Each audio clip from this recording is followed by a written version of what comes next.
guys, welcome back to our channel. இன்னைக்கு என்ன recipe பார்க்க போறோம் அப்படினு பாத்தீங்கன்னா குஸ்கா தாங்க. ரொம்பவே டேஸ்டா இருக்குங்க. இந்த ரெசிபியை கண்டிப்பா உங்க வீட்ல செஞ்சு பாருங்க. ஈஸியான மெத்தட்ல செய்யலாம். அது செய்யறதுக்கு முன்னாடி நம்ம சேனலை இப்போதான் நீங்க ஃபர்ஸ்ட் டைம் பார்க்குறீங்க அப்படினா சப்ஸ்கிரைப் பண்ணிட்டு பக்கத்துல இருக்க பெல் ஐகானை கிளிக் பண்ணுங்க. அப்பதான் நம்மளோட வீடியோஸ் வரும். வாங்க வீடியோக்குள்ள போலாம். ஃபர்ஸ்ட் பிரியாணி ஸ்பைசஸ் எல்லாமே எடுத்துக்கோங்க. இப்போ 1/4 ஸ்பூன் சீரகத்தூள், 1/4 ஸ்பூன் மஞ்சள் தூள், 1/4 ஸ்பூன் மிளகாய் தூள், 1/4 ஸ்பூன் மல்லித்தூள் இதெல்லாம் எடுத்து வச்சுக்கலாங்க. அதுக்கப்புறம் 2 ஸ்பூன் நெய் எடுத்து வச்சுருக்கேங்க. அப்புறமா கொஞ்சமாக 1/2 லெமன் எடுத்து வச்சுருக்கேன். ஜிஞ்சர் கார்லிக் பேஸ்ட்டு, கொஞ்சமாக தயிர், கரம் மசாலா ஒரு 3லேருந்து 4 ஸ்பூன் எடுத்து வச்சுக்கோங்க.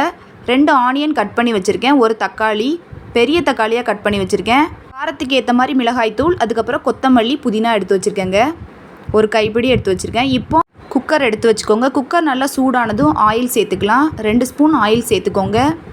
2 ஸ்பூன் நெய் சேர்த்துக்கலாம். நெய் சேர்த்துக்கிறேன். சேர்த்துட்டு நெய் நல்லா சூடாகணுங்க. ஆயிலும் நெய்யும் சேர்ந்து இப்போ பிரியாணி ஸ்பைசஸ் சேர்த்துக்குவோம். பட்டை, கிராம்பு, பிரியாணி இலை, கொஞ்சமாக முந்திரி, சோம்பு சேர்த்துருக்கேங்க. இப்போது 2 வெங்காயத்தை உள்ளே சேர்த்துக்கலாம். சேர்த்துட்டு நல்லா வதக்கணும். வெங்காயத்தோட கலர் நல்லா சேஞ்ச் ஆகிற வரைக்கும் நல்லா வதக்கணுங்க. வெங்காயத்தோட கலர் நல்லா சேஞ்ச் ஆகி வந்தால் தான் குஸ்கா வந்து ரொம்ப டேஸ்ட்டாக இருக்குங்க. அதனால் நல்லா வதக்கிடுங்க. பாருங்கள், கண்ணாடி பதம் கலரில் வந்துருச்சு. இப்போ கொஞ்சமாக இஞ்சி பூண்டு பேஸ்ட்டு சேர்த்துக்கலாம். நான் 1 ஸ்பூன், பெரிய ஸ்பூனுக்கு 1 ஸ்பூன் எடுத்து வச்சுருக்கேன். அதை சேர்த்துக்கலாம்.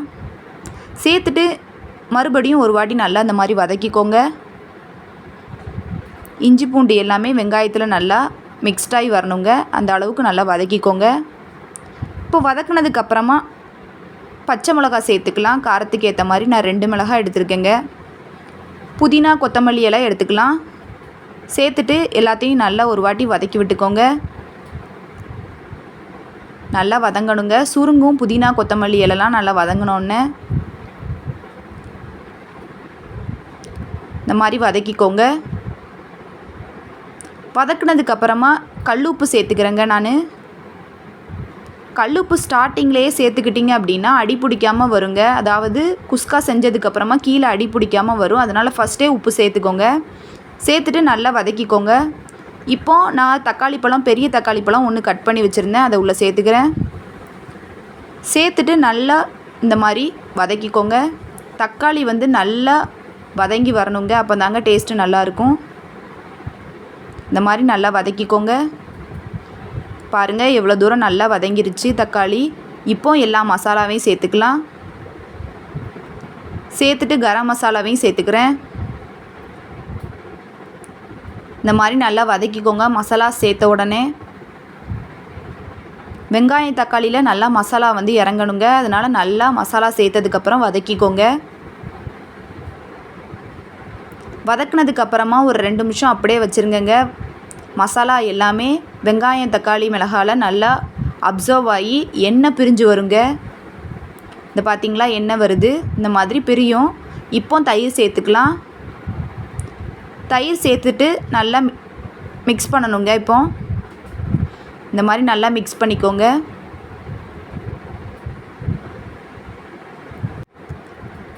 மிக்ஸ் பண்ணிவிட்டு ஒரு 2 நிமிஷம் அப்படியே வச்சுருங்க. மறுபடியும் எண்ணெய் பிரியுங்க. இப்போ நம்ம தண்ணி சேர்க்க போகிறோம். தண்ணி எந்த அளவு சேர்க்கணும் அப்படின்னு பார்த்தீங்கன்னா, எந்த பாத்திரத்தில் அரிசி எடுக்கீங்களோ அதுக்கு 1 கிளாஸு, அதுக்கப்புறம் ஒரு 1/2 கிளாஸ் அப்படிங்கிற கணக்கில் எடுக்கணுங்க. அதாவது 1.5 கணக்கு. நான் வந்து 1.5 கிளாஸ் அரிசி எடுத்தேன். அதனால் 3 கிளாஸ் தண்ணி ஊற்றிருக்கேங்க. தண்ணி ஊற்றிட்டு நல்லா மிக்ஸ் பண்ணிவிட்டு கொஞ்சமாக எலுமிச்சை சாறு சேர்த்துக்கோங்க. சேர்த்துட்டு நல்லா தண்ணி கொதிக்கணுங்க. கொதித்ததுக்கப்புறமா அரிசியை சேர்த்துக்கலாம். நான் வந்து இன்றைக்கி பாஸ்மதி ரைஸ் எடுக்கலை. என்னோடய வீட்டில் உள்ள ரைஸ் தான் இன்றைக்கி சேர்க்குறேன். சேர்த்துட்டு இந்த மாதிரி நல்லா மிக்ஸ் பண்ணிக்கோங்க. மிக்ஸ் பண்ணதுக்கப்புறமா உப்பு கரெக்டாக இருக்கான்னு செக் பண்ணிக்கோங்க. செக் பண்ணிவிட்டு குக்கரை க்ளோஸ் பண்ணிடுறோம். 3 விசில் வந்ததுக்கப்புறமா ஓப்பன் பண்ணி பார்க்கலாங்க. பாருங்கள் எவ்வளோ அழகாக குஸ்கா ரெடியாகி வந்துருச்சு. இந்த குஸ்கா வந்து ரொம்பவே டேஸ்ட்டாக இருக்கும். கண்டிப்பாக உங்கள் வீட்டில் செஞ்சு பாருங்கங்க. செஞ்சு பார்த்து டேஸ்ட் எப்படி இருக்குங்கிறத கமெண்ட் செக்ஷனில் சொல்லுங்கள். இந்த குஸ்காவுக்கு சைட் டிஷ்ஷாக நீங்கள் என்னனாலும் வச்சு சாப்பிட்லாம். நான் முட்டை வச்சுருக்கேங்க, ரைத்தா வச்சு. இந்த குஸ்காவை உங்கள் வீட்டில் செஞ்சு பார்த்து டேஸ்ட் எப்படி இருக்குங்கிறத கமெண்ட் செக்ஷனில் சொல்லுங்கள் கைஸ். நெக்ஸ்ட் வீடியோவில் பார்ப்போம். தேங்க்யூ, பாய்.